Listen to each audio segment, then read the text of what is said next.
finally dried up enough that I'm not doing housework. So Michael's over there spraying. I'm over here getting corn ground ready.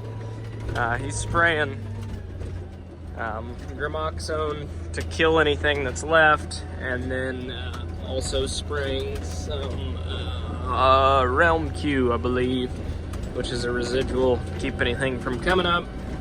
And I plan on having all this planted this afternoon, so it's against my better judgment to plant a creek bottom. I think today's May 1st, but we're going to try it. Decent chance it'll still get flooded out and it'll be a replant scenario, but we're gonna try it. So we'll see what happens, but working up nicely. So it's drying out quick. Over there, the ground's already light where it's been worked earlier today, so sun and wind are doing their thing. So by the time I get here with the planter, it should be good to go. I'm not a real big fan of this though. This is, well, I am and I'm not, but this is some of the ditches that I dug out. If you guys follow along in some of the previous videos, I cleaned out a bunch of ditches on this farm. Well, now I've got to level out all the dirt that I threw. So 3 mile an hour is plenty fast for this scenario because it's pretty unlevel. But after 2 or 3 passes, it's decent. So leveling. Last pass for this creek bottom. Got a little sliver here, but it's all worked up twice. It's all looking good. These ditches made a huge difference. There's places that normally I would have been driving through standing water and rutting it up basically to even get through. And now this farm is pretty well completely dry, even though we're not super dry. It just rained a few days ago, so it made a huge difference. Should be, hopefully, a really big difference in yield this fall as well.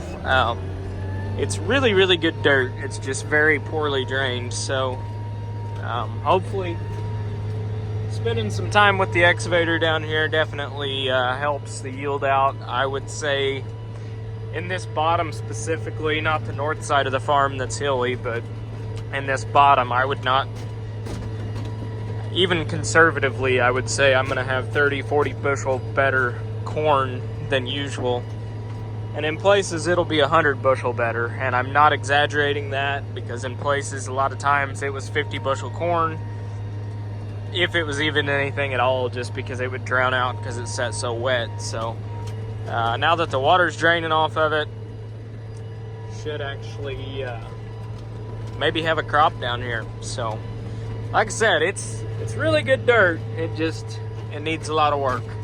Hopefully we can get the corn off of it halfway soon this fall, and if we've got a good late fall, early winter, I'd like to come down here with the tile plow and tile a lot of this. But we're done. It's looking good.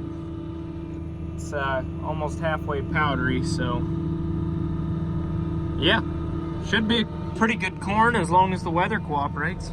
This is also where the sprayer was parked this morning, and Michael went to check under the hood for bird's nest, check the oil and stuff, and he was face to face with that raccoon.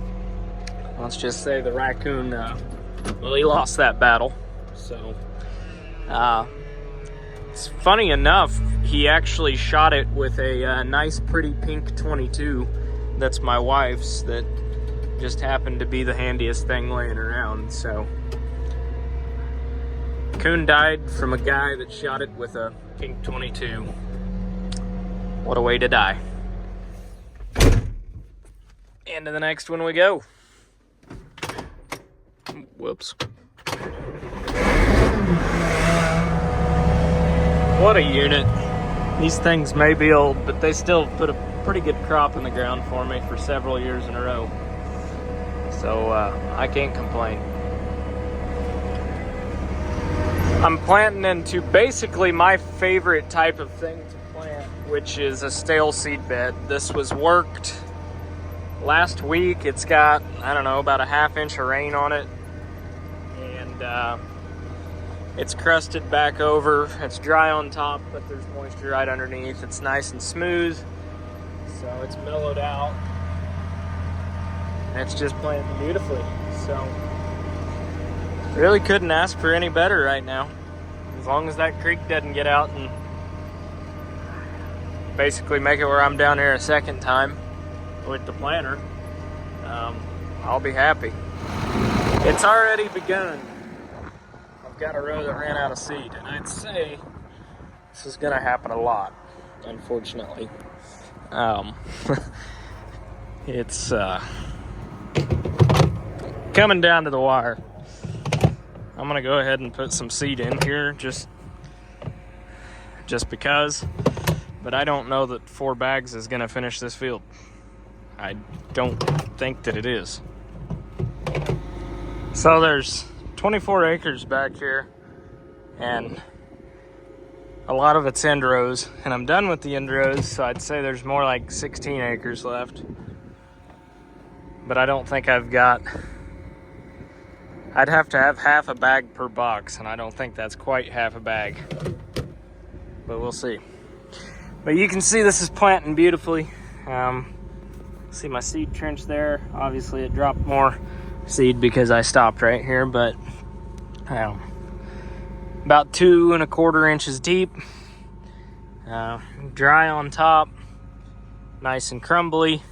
Got a nice light crust on it, and then right underneath that crust is moisture. So planting perfectly.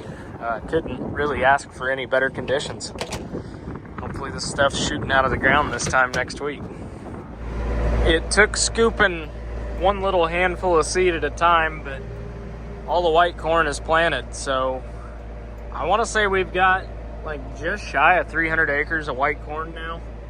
I haven't planted a single acre of yellow corn. We got like 300 left. So about 600 acres of corn this year. Right at half done probably. And by the end of the day, if all goes to plan, we'll be well over half done. I've still got to plant on that side of this, which is what I worked this morning. And that'll all be yellow corn. So let's fold up and get with it. Prior to this year, about every time that is that better? That's a little clear. Prior to this year, about every time that I would plant this, there would be water standing along these ditches. Now I made this one 6 foot deep all the way down, and we're planting powder because everything actually dried up this year. So should be a lot better corn. Switched to channel 21701, 117-day hybrid. They said it's a racehorse. Plant it thick and pour the nitrogen to it. Put it on good dirt. So that's what we're doing. So the yield goal, as long as the creek doesn't get out, is 280 plus down here, but you know, weather permitting, we'll see. But being that the planter is out of seed, I gotta run to the farm and go get that. So that's what I'm doing. Running to the farm to go get that. It's gonna get a bunch of bags this time. I'm basically gonna fill the boxes as full as I can get them. And I should be able to plant corn pretty well the rest of the day without filling it back up. I'll get done here for sure. There's 120 acres here, and I got like 80 planted, so I know I'll have enough to finish this farm at least. It's starting to kind of cloud up like it wants to rain though. I'm gonna point out the fact that even though this is a 120 acre farm, which is one of my bigger farms that I rent, it's fairly cut up. I don't have the luxury of farming any 120 acre, well, with the exception of one that I own. Pretty well all of my fields average like 30 or 40 acres. Like the state ground average is about 8 acres if you're lucky in one field. So a lot of what I do is I farm patches. I don't get to set A-B lines and go back and forth in nice flat square 80s. I'd love to get some ground like that someday. But right now I farm pretty well all the scraps nobody else wants to mess with, which is fine. I still make a living off of it, but it's a lot more of a pain to farm than what some people get to. Of course, there's always one last pass that puts you on the completely wrong end of the field. But one more pass and we are done. So that'll be another 120 planted and about another 120 acre farm and another 140 acres on the state. So yeah, 260 acres of corn left. So hoping to knock out at least 120 tomorrow. May even start on it tonight. We'll see. This place always plants so nicely. But when I started farming, I had 6 acres. And that was in 2 patches. They were 3 acres apiece. So that was 5-6 years ago. I don't know, it was 2017. I don't even remember how many crops I can't do math right now, but come a little ways since then, so I can't complain too much. This farm planted nicer than it ever has since we did this ditch work. You can still see a lot of the dirt that I've thrown up against the trees there, up against the woods, but yeah, digging a ditch down here made a huge difference. The neighbor's field over there, you can still see water standing all over it. This is just extremely low ground, so I think digging these ditches made a big difference. I mean, even tiling it, I have my doubts because it's just such low ground that's it's hard to even run the tile anywhere without digging some ditches down here. There's just nowhere to run the tile to. So digging these open ditches like this hopefully will allow us to put some tile in, but unfortunately I think the maintenance on those ditches is going to be pretty high just because there's a lot of water that comes through here pretty often, and it'll silt those right back in. So I don't know, we'll see, but hopefully this farm does well this year. Kind of excited about this one. Although I will say that I wish I would have dug this a little bit wider, because this is a very, very narrow lane to go down now. There's not much room for error. Won't be taking the grain cart down this, because if you dropped a tire in it, you'd roll the damn thing over. So still lots of water down there. I mean, that's where the water table's at, and it's dry right now, and there's still water, you know, 1.5 feet down from where we're planting corn. So if we can keep the foot on top of the ground dry, you know, that's going to make a huge difference that it's not totally saturated. But again, it's good dirt. It's an extremely wet farm. One more example is I stopped digging the ditch like 50 yards back, and then right here drug the planter through mud, and this is the only place that I did that on this place. But I didn't even try planting this corner.